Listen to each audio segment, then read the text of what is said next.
on, I have changed the topic a little, an overview of medical legal aspects of forensic entomology. Because forensic entomology is into three parts. There is the urban forensic entomology, there is the store product forensic entomology, and then there is the medical legal aspect of forensic entomology. And what we'll be talking about strictly will be on the medical legal forensic entomology. And next slide, please. So the forensic entomology is the study of the insects that are associated with human corpse. I just want to show you this picture that when there is a death somewhere, what this insect does is they get to the corpse, and then wherever there is opening, and that opening, if it is moist, they get into it. So what we're having here is we have the eyes. Next slide, please. We have the eyes, we have the nose. If it is a man, it goes through the penis and then the anus. To a woman, the vagina and then the anus.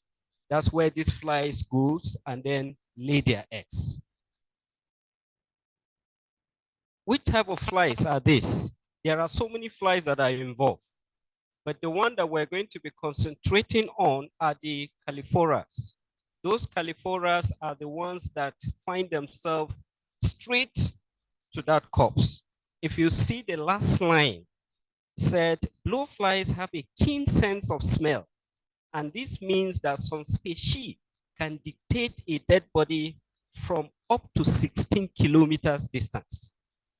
And when they do, and there's a corpse, they rush to that place, and usually they are the first to get to the corpse. These are the different flies, because based on geographical locations, you have different blue flies.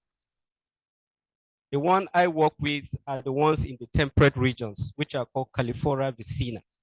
But here in Nigeria, we'll have different blue flies that are usually associated with the dead corpse. This is the one that we were able to work with. And one critical thing I want us to understand is that this blowfly, you know, as a security agent, when you get to a corpse, you see flies. And you just imagine these are nuisance. They have kept an evidence for you to take care of. And that evidence is that their immature stages are very important in aging how long that particular corpse has been in that location. And if you see, next slide, please. If you see the life cycle, you see laying eggs is between 8 to 24 hours. That means that's the time they get to the corpse. And then when they get to the corpse, they lay their eggs. And then they get to what is called the larval stage. The larval stage takes between 4 to 7 days. As we go down, we'll see the reason why. And then the pupa stage takes between 10 to 20 days, depending on what we shall be seeing. So this, the next slide, the immature stages, I've mentioned them, which is the eggs, the larva, the pupa. I will not want to mention much on that. Then we have two major factors that affect the growth of these immature stages: the temperature and the humidity. So if the temperature is high, usually the growth of the immature stages is faster. If the temperature is low, usually the growth of the immature stages is also slow. And the same thing goes with the humidity. So while you are taking that, when you find a corpse, usually in a developed world, they have like a geographical space where they have their thermometer that gives them the temperature of that area, that gives them the humidity of that area. So that helps them to be able to do what they need to do. Here I've given the explanation of this, but one thing I want us to take here is that scientists got to understand that the larval stage, as it grows and it becomes big, for it to pupate, it moves away from the corpse. That has been a gap that scientists in forensic entomology have been trying to cover. So that movement is a big gap. And then secondly, the pupa stage, which if you check, we wrote between 7 to 14 days. It's quite a long time. And then there is no clear evidence that you can use as a simple technique to be able to identify that this pupa has been in this area for 2 days. This pupa has been in this area for 5 days. And then one thing that the forensic entomologists try to do, they try to make it as simple as anything. That you can carry out your analysis without using sophisticated equipment. They have used molecular techniques, they have used different kind of techniques, but it did not really give them what they are looking for. So why I had to give these stages, because I want to give us the stages where if we are going to try to do forensic entomology in Nigeria, we have to develop a reference standard. And developing a reference standard, if I'm to do it in JOS, for instance, Plateau State, we have 2 weathers. The north and the central part have one cold weather. But if you go down south, it's very hot. And then if you go down to where, like the southern part of Nigeria, is hot, but it's more humid. But if you go down, if you go up north, it's hot, but it's dry. So you will not be able to use the same standard for south and the same standard for north. And then in Plateau, you can't use the same standard. So for us to be able to get that of the larvae, which is well known in developed world, well known, the simple thing they do is when you get to the scene of a crime, just look for the biggest larvae. If you're able to find it, you have your hot water. I just read something this morning. You will have a hot water, then pick that larvae and put it there. Because the essence is for that larvae to overstretch. One, you are killing it, but it will stretch out the whole of its length. When it stretch out the whole of its length, they already have a standard. There you measure it. Before you measure, when you get that, just put it in alcohol, 70% alcohol, go to your lab and do your measurement. Then you go to your reference and check. It will be able to tell you whether the corpse has been there for 5 days. And why forensic entomology have to come in is because pathologists can only tell you the time of death between 1 to 3 days. Outside that, they cannot do anything. So forensic entomologists have to come in to close that gap. See, in the little work that we did, we try to identify the number of days it will stay for a corpse, for a larvae that has finished eating and then have moved away from the corpse. I think this is part of what I presented last year. And what we did was just a simple, there's this salivary gland that is in our larvae. We just hold it with forceps and then we tear it out. You see the salivary gland, the 2 glands are like this. So we just soak it in a solution with propodium iodide. From there, we view it under microscope. And what we're checking is the nucleus. How does the nucleus play around? Does the nucleus change or does it not change? Please, next slide, where there's picture. Yes. So, and that's what we did. Active, this is day 1, this is day 2. Then we have at the pupa stage. But what we discover is that the nucleus, the nuclear materials in the nucleus degenerate until it fades out. So another thing is the pupa stage.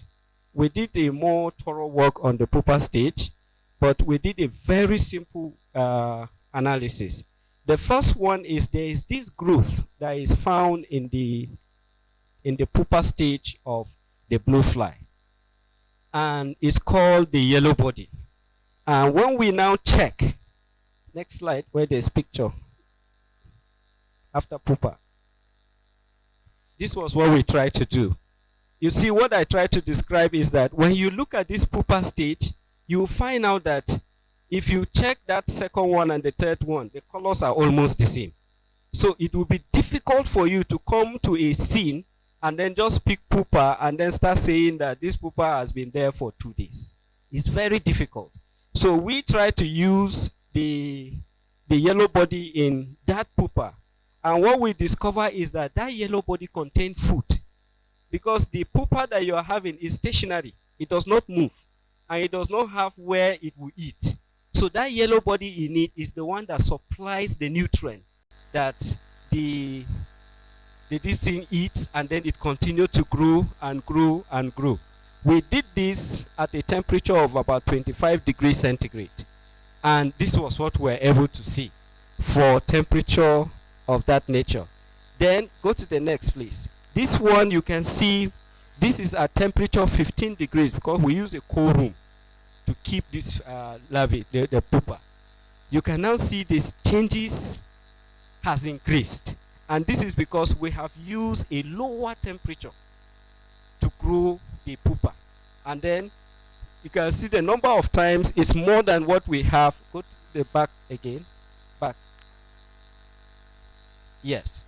So if you count these ones, it will not be up to this number, because as the slower the temperature, the slower the growth. So you have more time of development. That's why I'm saying if we're going to develop a reference standard here, then we'll have to run it at different temperature.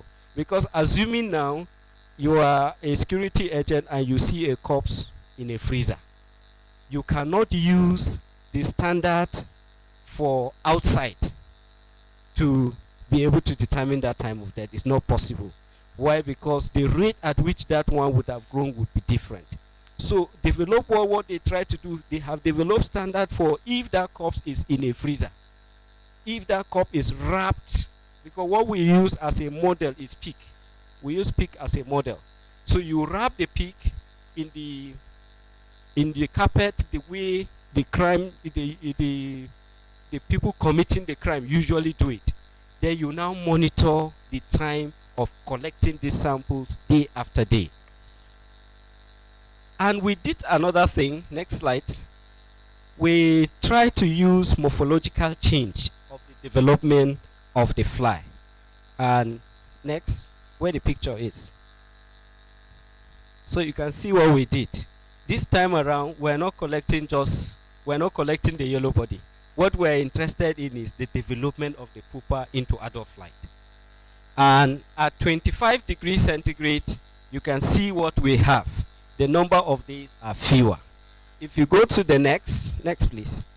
If you go to the next, this is at temperature 15 degrees centigrade. If you go to the next, at temperature 11.8 degree, you can see the length. Why am I bringing this today?